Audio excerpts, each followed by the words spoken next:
যারা একটা সময় টিউশনি করে সংসার চালাইতো তারা এখন BMW ল্যাম্বরগিনি যাই হোক অনেক কিছু দিয়ে ঘুরে। এনসিপি যে জুলাই বিক্রি করতেছে, আমরা কি কখনো বলছিলাম যে আমরা রাজনীতি করবো এই জন্য আওয়ামী লীগকে সরাইতে হবে? হাসনাত আব্দুল্লাহ ভাইয়া যারা যারা আছে ওদের প্রায় কত কত কোটি টাকা যে উঠছে, ওরা কি সব টাকা বোনাস টানে দিছে?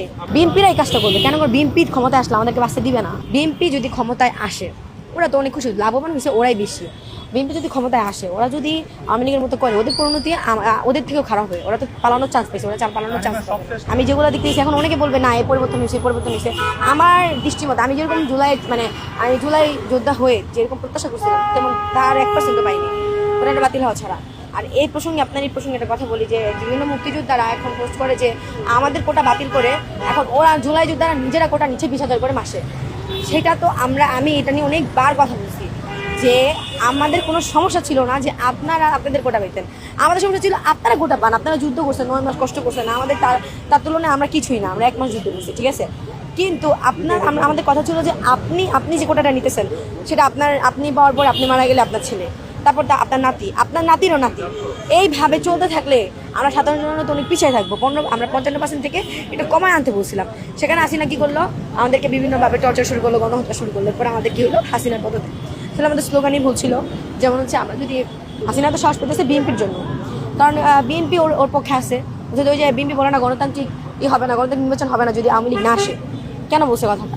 আবার বলছে যে ওদেরকে আওয়ামী লীগের বড় বড় নেতাকে ওদের দলে ডাকতেছে পুরনো শত্রুতা বলে। কেন? আমরা বলছি আওয়ামী লীগের চিহ্নই নিশ্চিহ্ন করে দিব। এই যে ওনারা যে বলে গণতান্ত্রিকভাবে নির্বাচন হবে না, আমরা কি আওয়ামী লীগ নিষিদ্ধ করি নেই? যেমন চাইছিলাম আপনার হচ্ছে কি বলবো যে আহতদের কথা বলি, হ্যাঁ, যারা আহত হয়েছে বা যাদের শহীদের পরিবার, আহতদেরকে যথেষ্ট সুবিধা দেওয়া হবে। কিন্তু ওরা 1 লাখ টাকা পাওয়ার পরে আর কোনো টাকাই পায় না। যতগুলো আহত হয়েছে সবাই এক কথাই করবে। আর সেকেন্ড হচ্ছে যে এই আপনার বন্যার সময় যে আমরাও কিন্তু ত্রাণ দিতে গেছিলাম, ঠিক আছে। আমরা মানুষের থেকে, হ্যাঁ, জীবনে ভিক্ষা কাকে বলে সেটা সেদিন বুঝতে পারছি, যেদিন আমরা ওই যে বন্যার জন্য টাকা নিছি আর কি, তুলছি।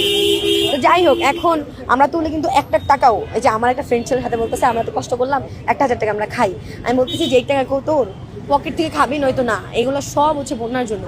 আর ফ্রেন্ডে গেছি, নোয়াখালী গেছি, কুমিল্লা গেছি, 3টা জায়গায় ত্রাণ দিয়ে চলে আসছে। আর হাসনাত আব্দুল্লাহ ভাইয়া যারা যারা আছে ওদের প্রায় কত কত কোটি টাকা যে উঠছে, ওরা কি সব টাকা বোনাস টানে দিছে?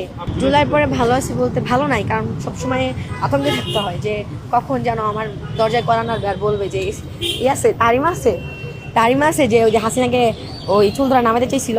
বিএনপিরা এই কাজটা করবে কেন? বিএনপির ক্ষমতায় আসলে আমাদেরকে বাঁচতে দিবে না। কিন্তু বাঁচবে কারা? যারা ওই যে যারা একটা সময় টিউশনি করে সংসার চালাইতো তারা এখন BMW ল্যাম্বরগিনি যাই